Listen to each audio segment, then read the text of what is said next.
Are job fairs worth it? If you've been trying to figure out if going to that job fair is going to be worth your while, your time, or your energy, then watch this video because by the end of it, you'll have 5 tips to figure out if going to an event is going to be useful for you. You want to find and nurture your ideal occupation or business niche? Subscribe to this channel and hit the notification bell so you know whenever a new video comes out. Also, remember to hit that like button below. So you're looking for a job and you're trying to see if it's worth your time to actually go to a fair. Maybe you've been in a career fair before and you noticed that it was very big. There were many people in there. You sort of like felt like you lost your time. Maybe the people just told you to apply online and that just didn't make any sense for you. That makes sense. We've all been there. And in truth, if you're going to a very generalist, massive job fair, that may not be worth it for you. Usually those are things that are done by HR and they're basically done as part of the budget. Maybe they get something from the government for doing that. There are many potential reasons for why they do that, traditionalism, etc., etc. But really what you want to do is you want to be more clear about what you're looking for. So that's tip number 1. Have a clear vision of what you're going for. What type of job are you going for? What type of compensation? Do you want to move or do you not want to move? What industry or what type of company are you going to work for? Even if you're looking for a minimum wage job, this is going to help you narrow down the options and make sure that you can actually put yourself in the best light for the company that you're going for. Even if you're going for minimum wage, going for, I don't know, maybe washing dishes at a restaurant versus picking groceries, right? That's still different. You want to put yourself in a different light that's going to make it more likely that you're going to be hired by those companies.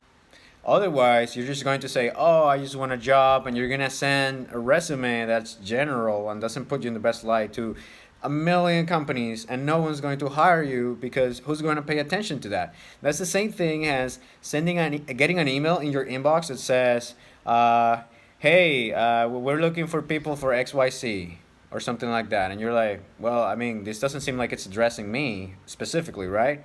How different is it when you get an email that says, hey, your name, we saw your profile online and we're interested in you because XYZ. Wouldn't you respond differently? It's the same thing with companies. They are people just like you. This is something we spoke about in our video of career specialism or career specialization. I'll put somewhere here in the card so that you can check that out. The more focused you are, the better you will be perceived and the more likely it will be that you'll actually manage to get a position. It doesn't matter if you're sending a resume or going to a job fair. Comment below if that makes sense. Alright, so you have a clear vision of the type of job you want, you know the qualifications you have, the kinds of things you've studied, and now you have a better idea of what it is that you want to go. So between that and having a strategy for getting a job, how does going to a career fair make sense within it? Is that even worth it to go to a career fair? Well, yes and no. It's not worth it, as I said before, to go to a massive event that's just geared towards generalists of all types, and it's basically just focused on making people see that you are doing something, that you're giving candidates an opportunity, etc., but not really about actually hiring people for the right roles. So with that said, we're going to go into tip number 2, and that is go to events that are more exclusive. Exclusive. Why exclusive? Because the more exclusive it is, the more likely it is that you will deal with people who can potentially be either decision makers or people who are of a higher caliber. They're not just there because they were hired to go to some freaking fair and tell people to go and apply online. They're there for a reason. And if you're there for the same reason, then it's likely that you'll be able to develop a relationship much more easily and potentially get an in for a job or build out your connection and your network. So what do I mean by exclusive? It means that it's either something to do with other tips that we're going to talk about later, but mostly the harder it is to be in it. For example, you need to be someone who went to a certain university, you need to be someone in a certain age group, you need to be someone with certain kinds of qualifications, or you need to pay. Yes, you heard that right. It's like, dude, but I'm not going to pay to get a job. Well, welcome to the real world. If you paid hundreds of dollars to go to an event or thousands of dollars to go to an event, then what do you think? The people who are there are more serious about what they're doing. They're not just there to, oh yeah, to talk platitudes all day and not do anything. They're there for a reason. So if it's something that has to do with recruiting and it's something more exclusive that it's harder to get into, then it's much more likely that you'll have more valuable people doing things, taking things more seriously, and you'll be more likely to gain either a connection like I mentioned before, or potentially a job. Tip number 3 is to actually go to events that are more specific with regards to the function that you're doing. Maybe it is for marketers, maybe it is for finance types, maybe it is for operational people, maybe it's for people in IT, maybe it is for hackers. You get the idea. It can be either the industry, the function you're doing, or anything else, as long as it's something more specific than just the general population, and as long as it's something specific in which, not to say you have an advantage, but to say that you have experiences or you have something to offer when it comes to that specific field, that's going to increase the chances that it's going to be more worth your while.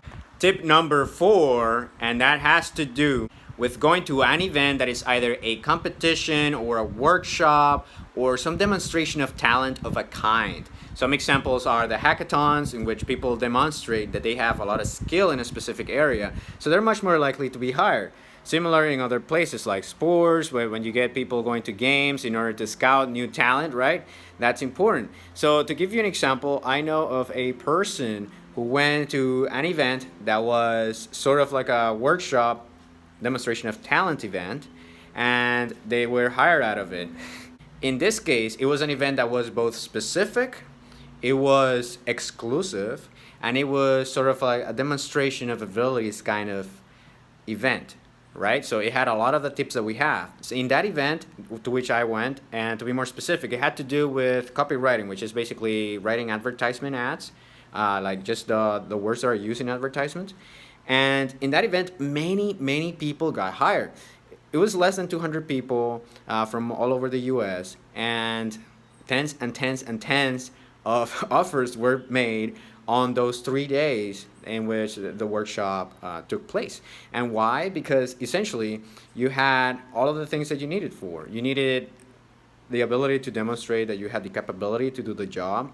It was exclusive. You had to pay to go to it, several $1,000s, by the way. So the people there were serious. You had people who were looking for more talent, and it was very specific. It wasn't just for anyone. It was for people who were serious about doing that. In that case, it was copywriting. But again, you can see it in many different places, and that's how it goes. But that's not it. That particular event also had tip number 5, and that is decision makers, the people who actually have the power to potentially influence your hiring process, will be there in the event. So doesn't it make sense that people who have the ability to make hiring decisions will be at more exclusive events that are higher value, more geared towards a specific market or a specific function, right? And doesn't it make sense for you as the applicant to actually go there as well and demonstrate that you're an actual human being, that you're interested, and that you are committed? Because not only are you in an event that's more exclusive, maybe you had to pay for it, maybe you had to do something else in order to make it in there, but you also, if it's a competition / workshop or something like that, you are participating and you are somewhat competent at what you're doing, right? That's very different from just being an observant. Oh, you go there, you do nothing, right? And that's how it goes. Does this make sense? If so, comment below, and if not, that's fine. Comment below as well. Remember to smash that like button if you haven't done it yet, and subscribe to this channel and hit the notification bell so you know whenever a new video comes out. Also, if you find that some people in your network might benefit from this, remember to share this video with the people in your networks, in your social media. Bye-bye.